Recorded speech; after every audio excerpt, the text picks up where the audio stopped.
प्रभु यीशु मसीह के नाम से प्रियो हम आपका स्वागत करते हैं। प्रभु का धन्यवाद हो प्रियो आज के शाम के समय के लिए। और आज लॉकडाउन के कारण हम लोग इस फेसबुक पेज के द्वारा हम लोग लाइव बाइबल अध्ययन हम लोग करने वाले हैं और इसलिए परमेश्वर का धन्यवाद हो आज के इस समय के लिए। मैं विश्वास करता हूँ कि परमेश्वर हमारे साथ है और परमेश्वर हमारे इन दिनों में भी अगुवाई कर रहे हैं हमेशा की तरह। और अच्छे दिन रहे, बुरे दिन रहे, कठिन दिन रहे, लेकिन फिर भी परमेश्वर हम सबों को आशीषित करते हैं। और आइए हम लोग थोड़ा देर प्रार्थना में बिताए, थोड़ा देर हम प्रभु के वचनों में हम लोग बिताएंगे ताकि हम लोग परमेश्वर के वचनों को सीखें और अपने विश्वास को हम लोग मजबूत कर सके। परमेश्वर का धन्यवाद हो प्रियो। और मैं विश्वास करता हूँ कि जैसे जैसे हम लोग परमेश्वर के वचनों में बढ़ते हैं और उसके बातों में हम विश्वास करते हैं तो हमारा विश्वास और अधिक बढ़ता है।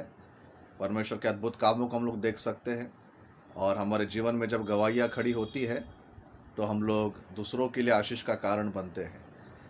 इसलिए हम लोग ये समय जो है बाइबल अध्ययन में और परमेश्वर के बातों को सीखने के लिए हम लोग थोड़ा देर हम लोग बिताएंगे। और आइए अपनी आँखों को हम लोग बंद करेंगे और इस समय हम लोग प्रार्थना करेंगे और प्रार्थना के द्वारा आज हम लोग थोड़ा देर प्रभु के वचनों में से हम लोग इस समय अध्ययन करेंगे। आप जहाँ भी है अपने स्थानों पर अपनी आँखों को आप बंद कर सकते हैं। रहेंगे उतना ज़्यादा परमेश्वर के कामों को हम लोग देख सकते हैं। अपना ध्यान परमेश्वर की ओर लगाए प्रियो, अपने ध्यान को विचलित न होने दे, अपने ध्यान को हम लोग डिस्टर्ब ना होने दे। कई बातें हैं जो हमारे जीवन में काम करती है, कई बातें हैं जो हमको डिस्टर्ब करती है। और इन दिनों में विशेष करके जब कोरोना की ऐसी परिस्थिति है, कई लोग घर पे है, कई लोग अपना काम कर भी रहे हैं, लेकिन हम अपने आप को विचलित ना होने दें, हम अपने आप को डिस्टर्ब ना होने दें, परमेश्वर पर अपने ध्यान को लगा के रखें। आइए हम लोग प्रार्थना में जाएंगे। पिता परमेश्वर अनुग्रहकारी यीशु मसीह के नाम से पिता परमेश्वर आपके सामने आते हैं। और पिता आज के इस दिन के लिए जब हम पिता बाइबल स्टडी कर रहे हैं, आपके वचनों को हम लोग पढ़ना चाहते हैं पिता परमेश्वर, हम दुआ करते हैं पवित्र आत्मा की अगुवाई हमें दीजिए, आपके वचनों को समझने के लिए सहायता करें पिता। प्रार्थना में हमारी सहायता करें पिता। जितने लोग जुड़ रहे हैं हर एक को आप आशीषित करें और मदद करें पिता। धन्यवाद करते राजा, आगे के समय को आपके हाथ में सौंपते हैं। पवित्र आत्मा की अगुवाई को मांगते पिता, सब बातों में आपके अनुग्रह को मांगते, टेक्निकल बातों को आपके हाथों में देते हैं पिताजी। आपके आत्मा में, आपके पवित्र लहू में हमें चलाइए पिता। हम धन्यवाद करते यीशु मसीह के सामर्थ्य और मीठे नाम से मांगते हैं पिता, आमेन आमेन। प्रियो, आज जैसे भी परिस्थिति है जो भी है, लेकिन एक बात है, बड़े हिम्मत की बात है कि परमेश्वर हमारे साथ है। आप जहाँ भी है परमेश्वर आपके साथ है, क्योंकि प्रभु यीशु मसीह ने एक बहुत सुंदर वायदा हम सबों से किया है कि जहाँ पर भी हम लोग रहेंगे, जब भी हम उसके नाम से इकट्ठा होंगे, चाहे एक व्यक्ति भी रहे या दो भी रहे या दो से अधिक भी रहे, जहाँ पर भी हम लोग रहेंगे परमेश्वर की उपस्थिति हमारे बीच में रहती है। क्योंकि प्रेरितों के काम इसके 17वें अध्याय में बाइबल हमको बताती है कि परमेश्वर हाथ के बनाए हुए मंदिरों में नहीं रहते हैं। चार दीवारियों में, चाहे वो कितने भी सुंदर दीवार रहे, कितने भी सुंदर छत रहे, कितना भी सुंदर फ्लोरिंग रहे, लेकिन प्रभु का धन्यवाद हो कि पिता परमेश्वर, प्रभु यीशु मसीह, पवित्र आत्मा उन हाथ के बनाए हुए मंदिरों में नहीं रहते हैं। लेकिन जब भी उसके लोग उसके नाम से कहीं पर भी इकट्ठे हो जाए, चाहे अपने घर में इकट्ठे हो जाए, चाहे किसी खेत में इकट्ठे हो जाए, चाहे किसी जंगल में इकट्ठे हो जाए, चाहे खुले मैदान में इकट्ठे हो जाए, लेकिन जहाँ पर भी यीशु मसीह के नाम से मैं और आप इकट्ठा हो जाते हैं, बाइबल एक बहुत ही सुंदर वायदा हमसे करती है। प्रभु यीशु मसीह ने एक बहुत ही सुंदर वायदा मुझसे और आपसे किया है कि जब 2 या 3 मेरे नाम से इकट्ठा हो जाएंगे, मैं उनके बीच में रहूँगा। इसलिए प्रिय, आइए हम लोग विश्वास करें। हम नहीं जानते कि ये परिस्थिति कब तक रहेगी। प्रार्थना तो ये है कि ये परिस्थितियाँ ज़्यादा लंबी ना चले, जल्द से जल्द हम लोग मिल सके, हम लोग दोबारा प्रार्थनाओं में मिल सके, दोबारा आराधना में मिल सके, दोबारा हमारा मिलना होता रहे। यही प्रार्थना है। ऑनलाइन के द्वारा जितना कम हो सके उतना मिल सके, यही परमेश्वर से प्रार्थना है कि हम लोग आपस में आमने सामने मिल सके। यही होना चाहिए, यही हमने प्रार्थना करना है और यही हमें विश्वास करना है। लेकिन फिर भी आज का जो दिन हमारे पास में है, जो परमेश्वर ने हमें दिया है, तो क्यों ना हम लोग इस दिन का भी इस तरीके से हम लोग लाभ उठाएं कि भले हम लोग मिल ना पाए, लेकिन ऑनलाइन के द्वारा हम लोग मिल सकते हैं।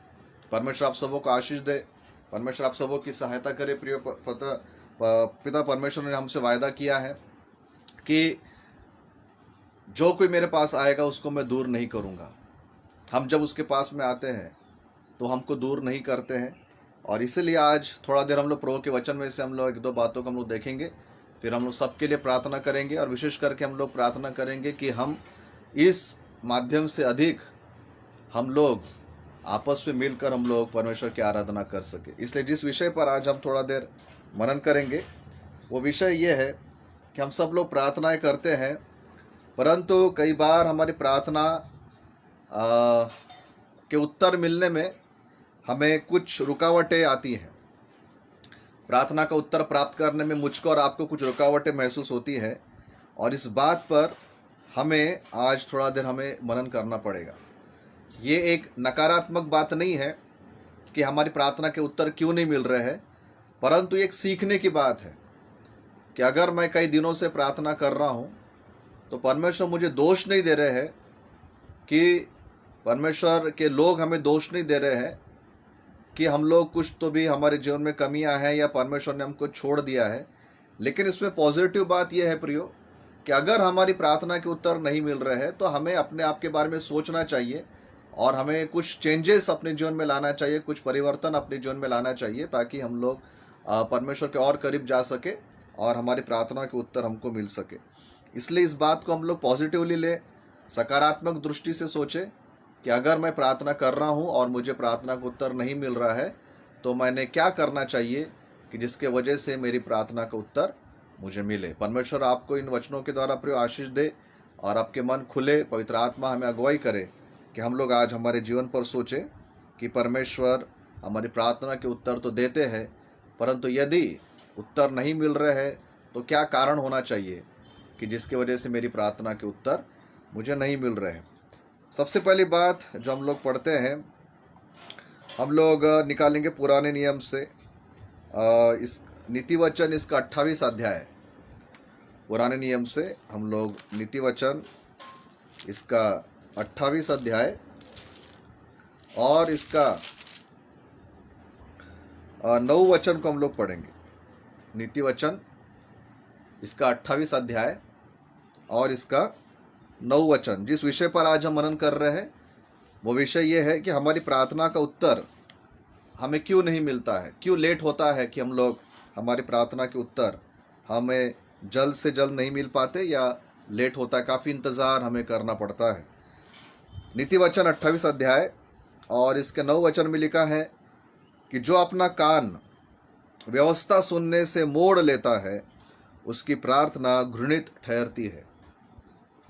जो अपना कान व्यवस्था सुनने से मोड़ लेता है उसकी प्रार्थना घृणित ठहरती है।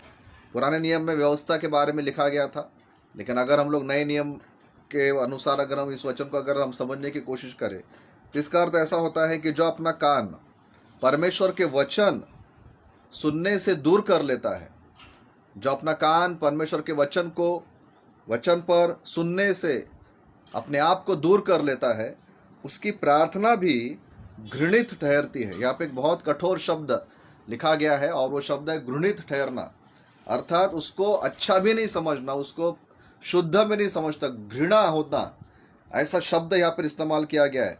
तो पहला कारण है प्रियो जो बाइबल हमको बताती है कि हमारी प्रार्थना का उत्तर क्यों नहीं मिलता, कि जब हम लोग परमेश्वर के वचन को सुनने से अपने कानों को बंद कर लेते हैं।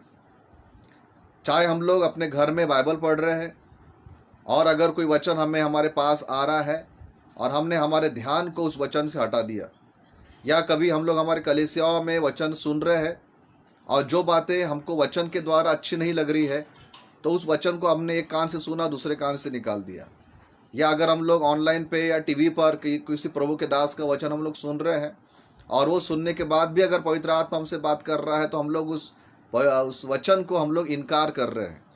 किसी न किसी तरीके से परमेश्वर के वचन का इनकार करना, किसी न किसी तरीके से परमेश्वर के वचन को ध्यान नहीं देना, सिर्फ अपने सुविधा के अनुसार, अपने हमें जो अच्छा लगता है, हमें जो पसंद आता है, जो हमको अच्छा लगता है, बस उन्हीं वचनों को लेना, उन्हीं वचनों को पकड़ के रहना।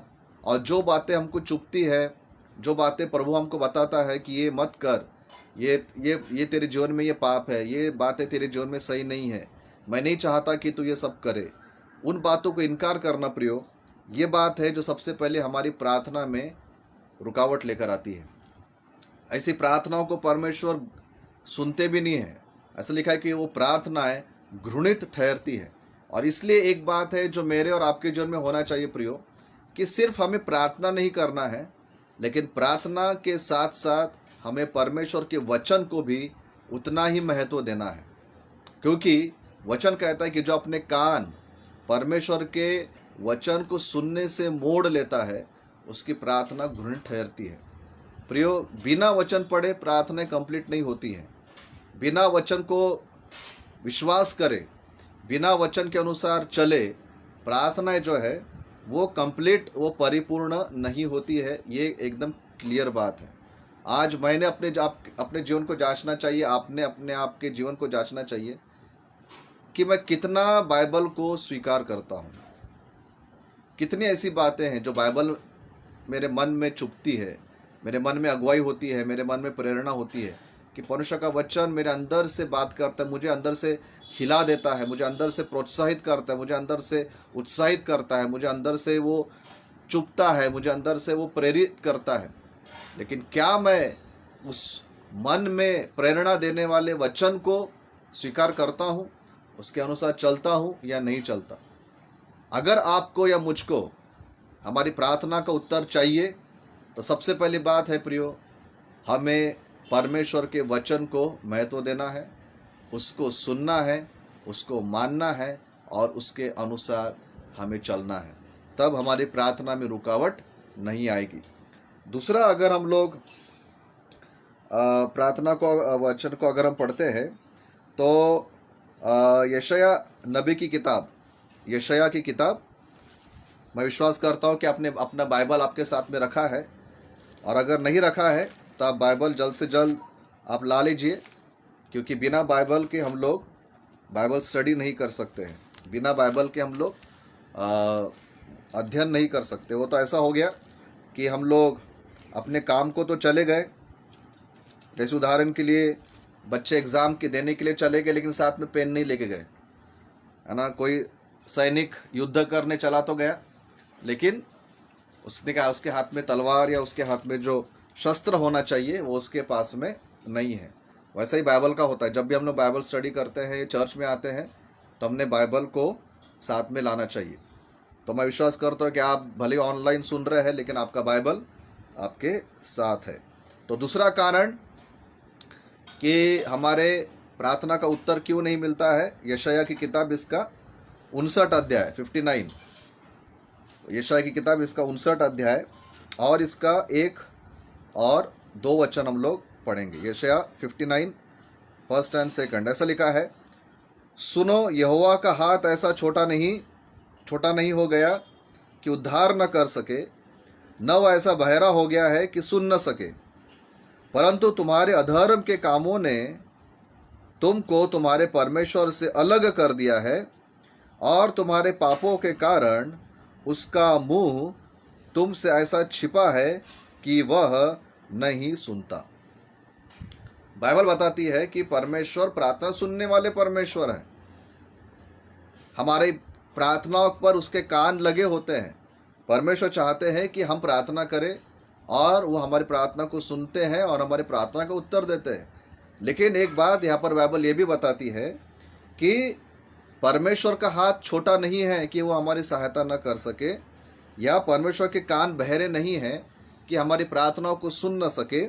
लेकिन वचन यहाँ पर ये बताता है प्रियो कि हमारे अधर्म के काम जो है, या हमारे पाप जो है, हमारे पाप, हमारे अधर्म हमें परमेश्वर से अलग कर देते हैं, और उसके कारण परमेश्वर हमारी प्रार्थनाओं को नहीं सुनते हैं। उसी प्रकार से अगर यशाया में ही एक और वचन अगर हम पढ़ते हैं यशायाह इसका पहला अध्याय और इसका 15 से लेकर 17 तक। यशायाह नबी की किताब इसका पहला अध्याय और 15 से लेकर 17 तक हम पढ़ेंगे। प्रभु यीशु मसीह वहाँ पर परमेश्वर बहुत साफ शब्दों में लिखते हैं कि जब तुम मेरी ओर हाथ फैलाओ, हाथ फैलाने का अर्थ होता है प्रियो प्रार्थना करना। जब तुम मेरी ओर हाथ फैलाओ तब मैं तुमसे मुख फेर लूँगा। तुम कितनी भी प्रार्थना क्यों न करो तो भी मैं तुम्हारी न सुनूंगा, क्योंकि तुम्हारे हाथ खून से भरे हैं। अपने को धोकर पवित्र करो, मेरी आंखों के सामने से अपने बुरे कामों को दूर करो। भविष्य में बुराई करना छोड़ दो, भलाई करना सीखो। यत्न से न्याय करो, उपद्रवी को सुधारो, अनाथ का न्याय चुकाओ, विधवा का मुकद्दमा लड़ो। क्या कहते हैं परमेश्वर कि मैं तुम कितने भी अपने हाथ फैलाओ मेरे सामने, मैं तुमसे अपना मुंह फेर लूँगा। तुम कितने भी प्रार्थना करो तभी मैं तुम्हारी नहीं सुनूंगा, क्योंकि तुम्हारे हाथ खून से भरे हैं। तो दूसरा एक कारण है प्रियो कि हमारी प्रार्थना क्यों नहीं सुनी जा रही। सिंपल भाषा में, मेरे जीवन में अगर पाप है, आपके जीवन में अगर पाप है, हमारे हाथ अगर पाप से भरे हुए, हमारा शरीर, हमारा मन, हमारे विचार, हमारी सोच पाप से भरी हुई है, हमारी प्रार्थना में रुकावट आती है। प्रियो, ये वचन हमें पापी ठहराने के लिए नहीं है, लेकिन ये वचन इसलिए है कि हम अपने आप को जांचें, अपने आप को परखें कि हम प्रार्थना तो करते हैं लेकिन उत्तर नहीं मिल रहा। हम परमेश्वर को दोष देते हैं, परमेश्वर मेरी नहीं सुनता। हम कलीसिया के दासों को, दासियों को, या जो भी कलीसिया में हमारे साथ उठते बैठते, जिनके साथ में हम लोग प्रेयर रिक्वेस्ट देते हैं, शायद अलग अलग सेवकाइयों में हम लोग प्रार्थना विनतियाँ देते हैं।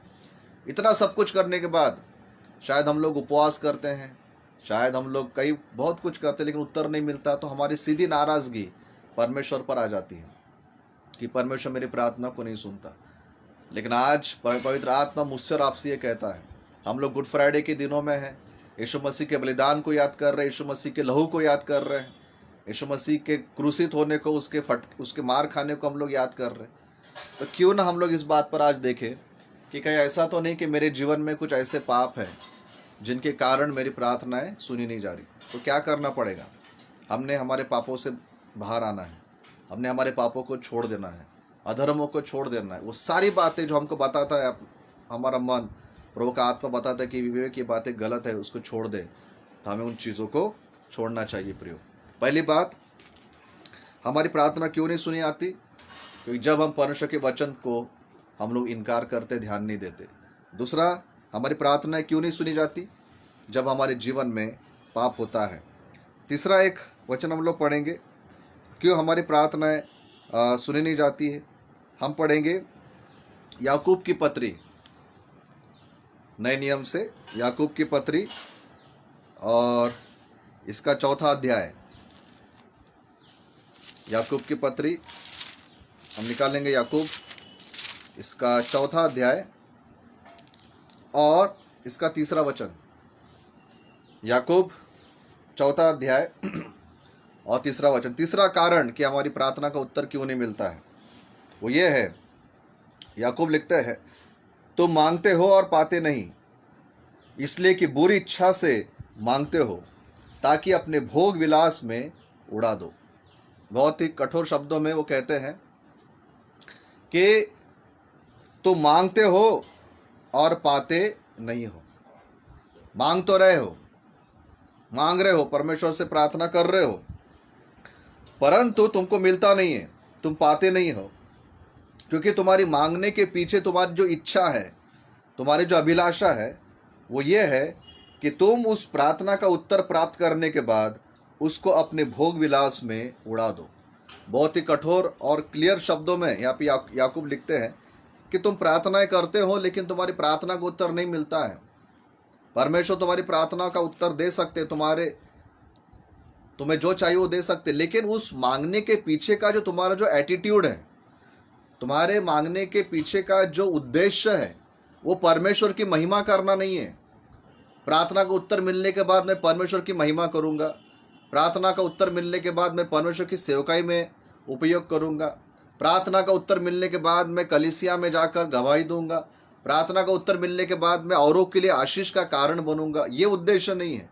उद्देश्य यह है कि बस मुझे मिल जाए, मिल जाए, मिल जाए, और मैं उसको अपनी भोग विलास में, अपनी ही इच्छा में, अपनी ही इच्छाओं को पूरा, अभिलाषाओं को पूरा करने के लिए मैं उसको उपयोग करूं। तो प्रभु ऐसी प्रार्थना का उत्तर नहीं देते हैं। जब हम मांग रहे, क्यों मांग रहे? बाइबल में क्या लिखा मालूम है कि बाइबल में अब इब्राहिम को परमेश्वर ने कहा था, मैं तुझको आशीष दूंगा। बस वहां पर बात खत्म नहीं हुई, वचन वहां पे समाप्त नहीं होता है। वचन आगे कहता है कि मैं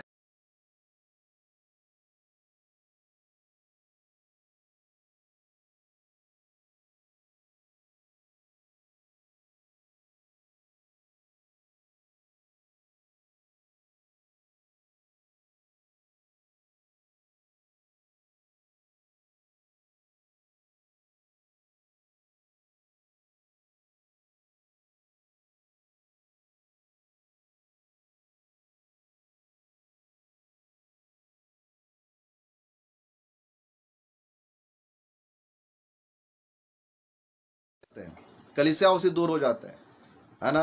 लेकिन अगर हम लोग प्रार्थना करें, कई लोग तो ऐसे प्रियो इतने समर्पित होते हैं कि जब वो उनको जॉब मिलता है ना, तो पहली सैलरी, पहला पगार जो होता है वो अपने चर्च में समर्पित करते, क्योंकि इतने दिनों तक उनको नौकरी नहीं थी, इतने दिनों तक वो बेरोजगार थे, उनके पास में खाने के पीने की समस्याएं थी। लेकिन वो परमेश्वर के लिए समर्पण ऐसा भी करते कि अगर मुझे नौकरी मिली है तो पहला पगार मैं चर्च में दूंगा, कुछ भी मुझको आया तो पहला भाग मैं तुझको दूंगा। बात सिर्फ पैसे की या देने की नहीं है, बात यह है कि हमको प्रभु ने आशीष दिया। क्यों आशीष दिया? ठीक है, हम लोग हेल्थ की अगर हम बात करेंगे, आज अगर मैं बीमार हूं, मुझे प्रभु ने चंगाई दिया, तो उसके बाद मैं मेरे शरीर का क्या करूंगा? मैं मेरे शरीर को वापस वासनाओं में और व्यभिचार में और शराबों में बिताऊंगा क्या? नहीं। अगर मैं बीमार था और मुझे चंगाई मिली, तो अब मैं ये कहूँगा कि अब ये जो हेल्थ है, ये जो मेरे शरीर में जो मुझे ताकत मिली है, इस ताकत से अब मैं परमेश्वर के राज्य के उन्नति के लिए, कलीसिया में बोलो या व्यक्तिगत रूप से सुसमाचार सुनाने के लिए, मेरे इस शारीरिक बल का मैं उपयोग करूँगा। पहले चल नहीं सकता था कमजोरी की वजह से, लेकिन अब चल सकता हूँ तो मैं चर्च जाऊँगा, चल सकता हूँ सेवकाई में जाऊँगा, चल सकता हूँ, बोल सकता हूँ, तो मेरे अपने बॉडी के इस हेल्थ का उपयोग मैं परमेश्वर की महिमा के लिए, उसकी सेवकाई के लिए करूँगा। लेकिन अगर मैं कहूँ कि नहीं मैं चंगा हो गया, अब मैं वापस व्यभिचार करूँगा, अगर वापस मैं दारू पीने लगूंगा, वापस मैं अपने पुरानी आदतों में चला जाऊँगा, तो प्रभु बोलेगा कि मैंने तुझे इसलिए हेल्थ नहीं दिया था कि तू वापस अपने पापों में लौट जाए। इसलिए प्रिय हमें क्यों नहीं मिलता है मालूम है क्या? क्योंकि हम कई बार परमेश्वर से मांगते तो है, लेकिन उसको अपने भोग विलास के लिए इस्तेमाल करना चाहते हैं, और परमेश्वर हमें वो नहीं देते हैं। पहला कारण यह है, बाइबल में से हमने देखा कि परमेश्वर हमारी प्रार्थना का उत्तर क्यों नहीं देते, क्यों हमारी प्रार्थना में रुकावटें आती है, क्योंकि परमेश्वर के वचन को हम लोग ध्यान नहीं देते। दूसरा, हमारे जीवन में पाप है। और तीसरा कि हम लोग स्वार्थ से या भोग विलास के लिए हम परमेश्वर से प्रार्थना करते हैं। तीसरा, पहला पत्रस, चौथा कारण, पहला पत्रस इसका 3रा अध्याय, पत्रस की पहली पत्री और इसका 3रा अध्याय और 7 वचन। पहला पत्रस 3रा अध्याय 7 वचन फैमिली के बारे में लिखा है यहाँ पर।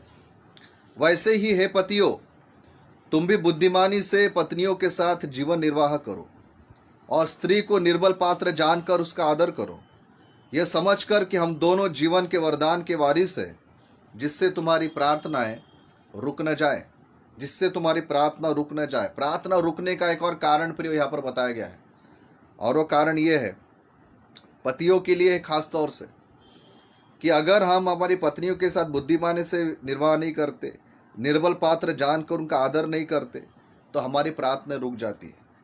ये पतियों के लिए है। लेकिन अगर हम इसको एक जनरल करके भी अगर हम बात करें, तो अगर हमारे फैमिली रिलेशंस अच्छे नहीं हैं, हम अपनी पत्नी का देखभाल नहीं करते हैं, कमज़ोर पात्र जानकर उनको संभाल कर नहीं लेके चलते, और हम बहुत प्रार्थनाएं करते हैं, बाइबल बताती है उससे हमारी प्रार्थनाएं में रुकावटें आती हैं। कई लोग प्रियो परमेश्वर से प्रेम करने लोगों के लिए परमेश्वर से प्रेम करना बहुत आसान है, लेकिन अपने परिवार के लोगों से वो प्रेम नहीं करना चाहते। प्रभु से कहते कि प्रभु जी हम तुझसे प्रेम करते, रो रो के गीत गाएंगे, रो रो के प्रार्थनाएं करेंगे, रो रो के हाथों को उठाकर सब करेंगे, लेकिन अपने पति से, अपनी पत्नी से, अपने माँ बाप से, अपने सास ससुर से और अपने जो भी रिलेटिव्स है उनसे प्रेम नहीं करना चाहेंगे। एक प्रकार से प्रियो ये ढोंग है, एक प्रकार से ये सच्ची बात नहीं है। परमेश्वर ऐसी प्रार्थना को स्वीकार नहीं करते। इसका मतलब ये नहीं कि हमें प्रार्थना करना बंद कर देना चाहिए, लेकिन हमें ये भी कोशिश करना है कि हमारे जो फैमिली रिलेशंस है, हमारे जो पारिवारिक संबंध है प्रियो, वो अच्छे रहे। कई बार लोग कहते हैं कि हमारे परिवार के लोग हमसे अच्छे नहीं रहते। हमारे परिवार के लोग हमसे अच्छे नहीं रहते बात अलग है, हम उनके जीवन को डिक्टेट नहीं कर सकते, हम उनके जीवन को चला नहीं सकते, लेकिन कम से कम हमारी जो जिम्मेदारी है वो हम लोग पूरा कर सकते हैं कि हम कम से कम अच्छे रहें। वो बात नहीं कर रहे, कोई बात नहीं, हम ज़बरदस्ती उनके साथ बात करने बैठ नहीं सकते। वो हमारी ओर देख कर मुँह टेढ़ा करते हैं, वो उनका मुँह है, लेकिन हमें उनके तरफ देख कर मुँह टेढ़ा नहीं करना है। हमें अपनी तरफ से ये बात रखना है कि मैं मेरे तरफ से अच्छा व्यवहार करूँ। ये होती है एक मसीह चेले की एक पहचान, और उससे हमारी प्रार्थना में रुकावट नहीं आती। फिर अगर मैं कहूँ कि नहीं, मैं बहुत प्रार्थना करूँगा लेकिन मैं परिवार के लोगों के साथ टेढ़े तरीके से रहूँगा, तो मेरी प्रार्थना में रुकावट आ जाएगी। इसलिए आप भी, भले ही आपके परिवार के लोग शायद आपके साथ कैसे रहते मैं नहीं जानता, लेकिन आप अपने तरफ से उनके साथ अच्छे रहने की कोशिश कीजिए। नई बात करते, आप अपना मन साफ रखिए, अपना व्यवहार साफ रखिए, परमेश्वर आपकी प्रार्थना को उत्तर देगा। दूसरों के वजह से हमारी प्रार्थना में रुकावट क्यों आना चाहिए? दूसरों के वजह से हम क्यों ऐसे परिस्थिति में आ जाए कि उनकी वजह से हमारी प्रार्थनाएं रुक जाए? प्रियो, हमें बाइबल बताती है कि हमें अच्छे से रहना है, अच्छे से व्यवहार करना है अपने फैमिली के साथ, ताकि हमारी प्रार्थनाओं में प्रियो रुकावटें ना आए। और प्रियो, बाइबल ये बताती है कि परमेश्वर तो प्रार्थना सुनने वाले परमेश्वर है ना। और एक आखिरी बात कि जब हम लोग प्रार्थना करते हैं तो हमें विश्वास करना चाहिए। जो हम लोग पढ़ते याकूब की पत्री, इसका पहला अध्याय, 5वां और अंतिम कारण, फिर उसके बाद फिर हम लोग प्रार्थना में जाएंगे। याकूब की पत्री इसका पहला अध्याय और 6 और 7 वचन हम लोग पढ़ेंगे। याकूब 1, 6 और 7 वचन। पर विश्वास से मांगे और कुछ संदेह न करे, क्योंकि संदेह करने वाला समुद्र की लहर के समान है, जो हवा से बहती है और उछलती है। ऐसा मनुष्य यह न समझे कि मुझे प्रभु से कुछ मिलेगा। वह व्यक्ति दुचित्ता है और अपनी सारी बातों में चंचल है। साफ शब्दों में लिखा गया है कि जब भी हम प्रार्थना करें तो हम विश्वास से मांगे, संदेह न करें, क्योंकि संदेह करने वाला व्यक्ति दुचित्ता है, दो मन का है। दुचित्त का मतलब, चित्त का मतलब होता है मन, दो मन का है, और दो मन में वो कहता है प्रार्थना तो किया, पता नहीं मिलेगा कि नहीं मिलेगा। प्रार्थना करवा भी लिया, पता नहीं मिलेगा कि नहीं मिलेगा। मांग तो लिया, पता नहीं। ये जो पता नहीं का जो शब्द है, ये हमारे लिए घातक होता है। इसलिए जब भी हम लोग प्रार्थना करते हैं तो प्रियो, हमको ये विश्वास कर लेना चाहिए कि हमारे प्रार्थना का उत्तर परमेश्वर ने दे दिया है। विश्वास करना कोई बहुत कठिन बात नहीं है। हमें लगता है कि विश्वास करना बहुत कठिन बात है। विश्वास करना आसान है। विश्वास करना आसान है, इसका अर्थ ये है कि मैंने मांग लिया, मैंने मेरा काम कर दिया, मैंने प्रार्थना कर लिया, मैंने मेरा काम कर दिया। अब आगे का जो भी रिस्पॉन्सिबिलिटी है, आगे की जो भी जिम्मेदारी है, वो परमेश्वर की है। मैं उसके बीच में अपना दिमाग नहीं लड़ाऊंगा, उसके बीच में अपने नकारात्मक शब्दों को नहीं डालूंगा। मैंने एक बार प्रार्थना कर दिया, मैंने उसके हाथ में सौंप दिया, और मैं अब बिंदास्त हो जाऊंगा। मैं टेंशन नहीं लूँगा कब हो रहा, कब होगा, कैसे होगा, कौन करेगा, इन सब बातों का मैं कोई भी टेंशन नहीं लूँगा। इसलिए मत्ती इसका 21 अध्याय के 22 वचन में भी यीशु मसीह ने ये सिखाया है। और जो कुछ तुम प्रार्थना में विश्वास से मांगोगे वह सब तुमको मिलेगा। हालेलुया। क्या लिखा है? और जो कुछ तुम प्रार्थना में विश्वास से मांगोगे वह सब तुमको मिलेगा। एक बार एक बेटी, छोटी लड़की थी, वो बाहर अपने रस्सी के साथ खेल रही थी, जिसमें बच्चे रस्सी लेकर कूदते हैं उसके ऊपर में वो खेल रही थी। और खेलते खेलते उसने क्या किया कि वो जो रस्सी थी, पता नहीं उसमें उसने बहुत सारे गठान डाल दिए, बहुत सारे, वो पूरा मिक्सअप हो गया। वो जो रस्सी थी पूरा गुंतागुंत झाली, मराठीमध्ये असं म्हणतात, पूरा वो मिक्सअप हो गया। तो वो कुछ नहीं कि उसके पिताजी अंदर घर में कुछ काम कर रहे थे ऑफिस में। वो लड़की अंदर दौड़ते दौड़ते आई, पिताजी से कुछ भी नहीं बोला उसने, बस वो लड़की ने वो जो रस्सी थी वो पिताजी के हाथ में दे दी और बाहर खेलने चली गई। पिताजी भी अपने कामों में व्यस्त थे, उन्होंने वो रस्सी लिया, अपने पेपर देखते देखते एक एक गठान उन्होंने खोलना चालू कर दिया। जब वो रस्सी के सारे गठाने खुल गए, उन्होंने वापस टेबल पर बिना कुछ बोले रख दिया। 5 मिनट के बाद वो लड़की दौड़ते हुए आई अपने पिताजी के ऑफिस में, वो रस्सी उठाई और बाहर चली गई। दोनों के बीच में कोई बातचीत नहीं हुई, कोई वार्तालाप नहीं हुई, लेकिन बिना बोले ही बेटी और पिताजी के मन, एक दूसरे के मन ने एक दूसरे की आवश्यकताओं को समझ लिया और पिता ने उस बेटी की बिना बोले मदद कर दिया। और बेटी भी आई, पहले अपनी समस्या को लेकर आई, चली गई। दूसरी बार वो बेटी आई, अपने उत्तर को लेकर चले गई। जब वो बेटी वापस चली गई तो पिताजी के मन में एक बात आई, ये क्या हो गया? वो सोचते रह गए। ये 5 मिनट में जो हुआ, उनको इस बात ने उनको बहुत बड़ी बात सिखाई कि जब मैं एक स्वाभाविक पिता होकर भी मेरी बेटी के उस रस्सी को मैंने बिना बोले खोल दिया, और मेरी बेटी भी यहाँ पर आके खड़ी नहीं रही, यहाँ पर वो रोई नहीं, यहाँ पर मेरे मुंह को देखती खड़ी नहीं रही, कुछ उसने नहीं किया, बस आई, विश्वास से मेरे हाथ में उसने वो रस्सी छोड़ दी और चली गई। विश्वास से आई और वो खुली हुई रस्सी को लेकर चली गई। तो ऐसा ही विश्वास मैं मेरे स्वर्गीय पिता से क्यों न करूं? प्रियो, हम लोगों का प्रॉब्लम यह है कि हम लोग परमेश्वर के कामों में मध्यस्थी करना चाहते हैं, परमेश्वर के कामों में हम परमेश्वर को सजेशन देना चाहते हैं, हम परमेश्वर की सहायता करना चाहते हैं कि परमेश्वर तू ऐसा ऐसा कर, लेकिन हम ऐसा विश्वास नहीं करते कि मैंने एक बार प्रार्थना कर दिया है, अब ये परमेश्वर के हाथ की बात है, ये परमेश्वर के बस की बात है, ये परमेश्वर की योजना है, ये परमेश्वर का काम है कि वो मेरी प्रार्थना का कैसे उत्तर देते हैं। हम लोग परमेश्वर के कामों में बीच बीच में इंटरफियर करने की वजह से हमारे मन में अविश्वास आ जाता है और उसके वजह से हमारी प्रार्थना रुक जाती है। प्रभु यीशु मसीह ने क्या बोला है कि तुम बस मुझको बता दो कि तुम्हें क्या चाहिए, तुमसे मांगने का काम करो, आगे का तुम मेरे हाथ में छोड़ दो कि मैं तुम्हारी प्रार्थना का उत्तर कब देता हूँ, कैसे देता हूँ, कहाँ देता हूँ, कितने बड़े पैमाने में देता हूँ। ये सोचने का काम तुम्हारा नहीं है, तुम्हारा काम है कि तुमने प्रार्थना करते रहना चाहिए। और इसलिए मत्ती 18 में, लूका 18 में जो यीशु मसीह ने एक बात सिखाई, विधवा का उदाहरण लेकर, कि जो लोग रात दिन परमेश्वर से प्रार्थना करते हैं, परमेश्वर उनकी प्रार्थना का क्यों नहीं सुनेंगे? मैं आपसे एक सवाल पूछना चाहता हूँ, और ये सवाल मेरे लिए भी है क्योंकि परमेश्वर का वचन का ये सवाल है कि मैं कितनी प्रार्थना करता हूँ और आप कितनी प्रार्थना करते हैं। ये प्रश्न पहले मैं अपने आप से पूछूंगा, फिर मैं यही प्रश्न मैं आपके सामने रखूंगा। क्या सही में हम लोग रात दिन प्रार्थना करने वाले लोग हैं? क्या सही में मैं रात दिन प्रार्थना करने वाला व्यक्ति हूँ? रात दिन का मतलब ये नहीं होता है कि चलो हम लोग सारे कामों को छोड़ के प्रार्थना करते बैठे, लेकिन हम हमारे रोज के काम करते हुए भी हमारा जो मन है ये परमेश्वर के साथ हम लोग कनेक्ट करके रख सकते हैं। हमारे मन से हमेशा परमेश्वर के साथ हम लोग बातचीत कर सकते हैं।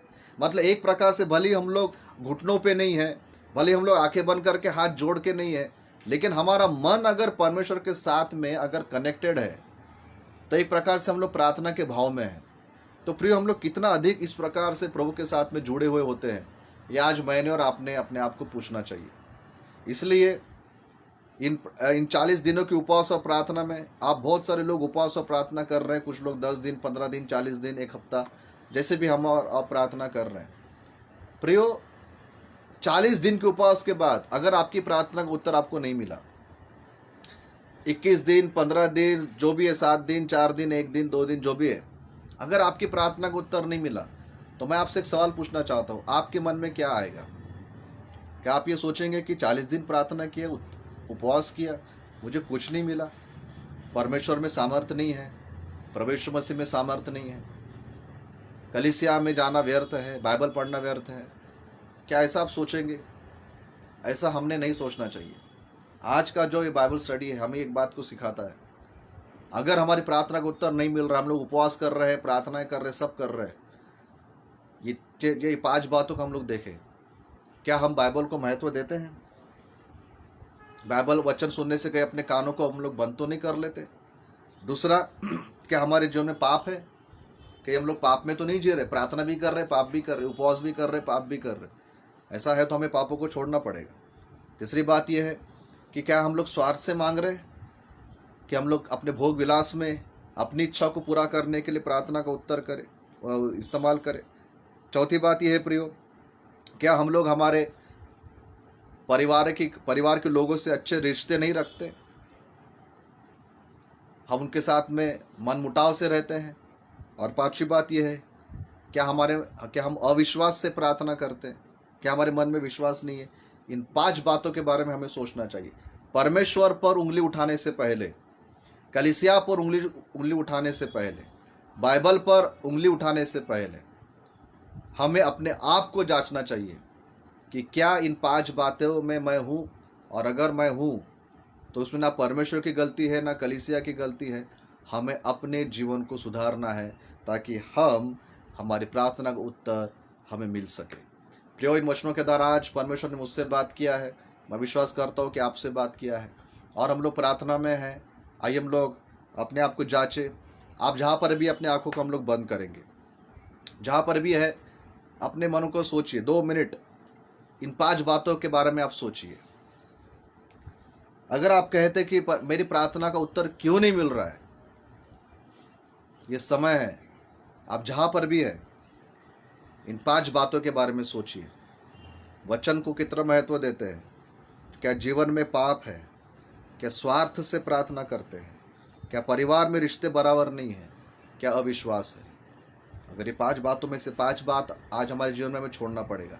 4 है, 4 छोड़ना पड़ेगा, 3 है, 2 है, 1 है, जितने भी है प्रियो, आज हमें इन बातों को छोड़ना है, क्योंकि वचन कहता है कि परमेश्वर का हाथ इतना छोटा नहीं है कि हमारी सहायता वो ना कर सके। परमेश्वर का वचन कहता है कि हम परमेश्वर का कान बहरा नहीं है कि हमारा प्रार्थना का उत्तर सुनकर वो ना दे सके। आज मुझे और आपको चेंज होने की ज़रूरत है। आप अपने मन में 2 मिनट प्रार्थना करें, प्रभु से क्षमा मांगे, अपने रिश्ते प्रभु से क्लियर कर ले, लोगों से अपने रिश्ते क्लियर कर ले। Hallelujah, hallelujah Jesus.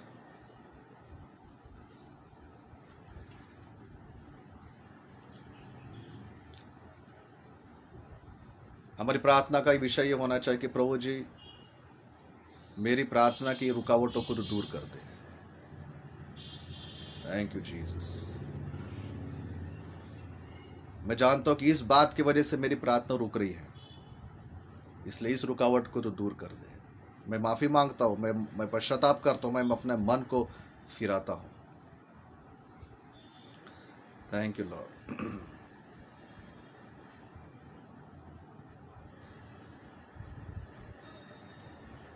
पिता परमेश्वर, आज हम सब मिलकर जहाँ पर भी हम लोग बैठे प्रभु सुन रहे हैं, हम जानते पिता, हमने कई बार इस बात को बोला है कि हमारे परमेश्वर के लिए सब बातें संभव है। हमारा परमेश्वर ऐसा परमेश्वर जो असंभव को संभव बनाता है। हमने कई बार ये अंगीकार किया है कि हमारा परमेश्वर मुर्दों को जिलाता है, हमारा परमेश्वर कोड़ियों को शुद्ध करता है, असंभव को संभव करने वाला हमारा परमेश्वर है। ऐसा कई बार हमने हमारे मन से अंगीकार किया, मन से विश्वास किया है और मुंह से अंगीकार किया है। लेकिन पिताजी, हम यह बात को भी जानते हैं कि कई बार हमें ऐसा भी लगता है कि मेरी प्रार्थना का उत्तर क्यों नहीं मिल रहा है, क्यों मेरी प्रार्थना इतने देर से रुकी हुई है। आज आपकी आत्मा ने, आज आपके वचन ने हमसे बात किया है कि इन 5 बातों में से कोई एक बात हो सकती है जो हमारी प्रार्थना में आज एक रुकावट बन रही है। जब आपने लाजर को जिंदा किया, तो सबसे पहले यीशु मसीह आपने ये कहा कि उस पत्थर को हटाओ। आज हमारे जीवन में कई पत्थर है प्रभु जो हमारी प्रार्थनाओं में रुकावट बन रहे हैं। कई ऐसे चट्टाने हैं जो हमारी प्रार्थनाओं में रुकावट बन रहे हैं। और आज हम यही प्रार्थना करते पिता परमेश्वर, उस प्रार्थना का उत्तर मिलने में जितने भी रुकावटें और बाधाएं हैं पिता, आज वो सारे पत्थर हमारे जीवन से आज यीशु मसीह के नाम से दूर होने पाए प्रभु। जितने भी लोग सुन रहे हैं उन्होंने जिन जिन बातों को आपके सामने अंगीकार किया पिता, आज हम प्रार्थना करते हैं आप उन्हें छू लीजिए, आप उन्हें क्षमा करें, आप उनको आपके लहू से धो दीजिए पिता, ताकि जब भी वो प्रार्थना करने बैठे तो इस विश्वास से प्रार्थना करने बैठे कि मैंने परमेश्वर से मांगा है और उसने मुझे दिया है और मेरा रिश्ता मेरे परमेश्वर के साथ में आज सीधा है, क्योंकि मैं यीशु के नाम से धुल चुका हुआ व्यक्ति हूँ, यीशु के लहू से धुला हुआ व्यक्ति हूँ। यीशु के नाम की वजह से मुझे उसकी संतान होने का अधिकार मिला है। ऐसे विश्वास से हम लोग घुटनों पे जाके प्रार्थना करने बैठे और हम विश्वास करते पिता, जैसा आपका वचन पहला यूहन्ना में कहता है कि जब हम लोग उसके इच्छा के अनुसार हम प्रार्थना करते हैं तो हमें ये भरोसा होता है कि वो हमारी सुनता है मेरे परमेश्वर। आज पिता जितने भी लोग प्रार्थना को सुन रहे हैं, वचनों को सुन रहे पिता, जिन जिन बातों के लिए उन्होंने प्रार्थना किया है, आज हम सब एक मन हो जाते हैं और सब एक दूसरे के लिए हम हाँ और आमेन कहते हैं। हम हर एक की प्रार्थना के लिए एक दूसरे के लिए आज हम हाँ कहते हैं और आमेन कहते हैं, क्योंकि यीशु मसीह ने हमें हाँ और आमेन में उत्तर दिया है पिता परमेश्वर। और हम आपको धन्यवाद करते हैं पिता। जिस कोविड-19 के परिस्थिति के लिए हम प्रार्थना करते पिता परमेश्वर कि हम लोग ऑनलाइन से ज़्यादा पिता हम आपस में मिलकर आराधना कर पाए, हमें एक दूसरे के घरों में जाके मिलकर आराधना कर पाए, कलीसिया में मिलकर हम लोग आराधना कर पाए। इसलिए मेरे परमेश्वर हम प्रार्थना करते यीशु के लहू से इस सारे वातावरण को आप धो दीजिए पिता परमेश्वर, हमारे रास्तों को आप खोलिए पिता, कि हम लोग पिता जी सब लोग से हम ही नहीं पिता लेकिन सभी कलीसियाएं मिलकर आप अपने कलीसिया में आराधना कर सके। इसलिए इस बातों को आपके हाथ में सौंपते, हम घोषणा करते, विश्वास करते कि आपने रास्तों को खोला है। सारी महिमा आदर आपको देते पिता परमेश्वर, और अपनी दुआ को सुना ऐसा हम विश्वास करते हैं। हम आपको धन्यवाद करते कि अपने प्रार्थना को सुना, और धन्यवाद देते हैं। प्रार्थना यीशु मसीह के पवित्र और मीठे नाम से हम मांगते हैं, आमेन। हम सब लोग प्रभु किसी कोई प्रार्थना हम लोग एक साथ कहेंगे। हे हमारे पिता, आप जो स्वर्ग में हैं, आपका नाम पवित्र माना जाए, आपका राज्य आए, आपकी इच्छा जैसे स्वर्ग में पूरी होती है वैसे इस पृथ्वी पर भी हो। हमारे दिन भर की रोटी आज हमें दे, और जिस प्रकार हमने अपने अपराधियों को क्षमा किया वैसे ही आप हमारे अपराधों को क्षमा करें, और हमें परीक्षा में न लाए परंतु बुराई से बचाए, क्योंकि राज्य, पराक्रम और महिमा सदैव आपकी है, आमेन। हमारे प्रभु यीशु मसीह का अनुग्रह, परमेश्वर पिता का प्रेम और पवित्र आत्मा की संगति और सामर्थ हम सबों के साथ, कलीसिया के सभी सदस्यों के साथ में, जो जुड़ सके, जो नहीं जुड़ पाए, और जो भी हमें देख रहे, हम सबों के साथ में सदा सदा तक होती रहे, आमेन, आमेन। प्रिय प्रभु का धन्यवाद हो, और परमेश्वर आप सबों को आशीष दे। और हम विश्वास करते हैं कि जैसे जैसे हम लोग प्रार्थना कर रहे हैं प्रभु उत्तर देते हैं। सारी महिमा आदर परमेश्वर को मिले। सभी को जय मसीह, सभी को प्रेज द लॉर्ड।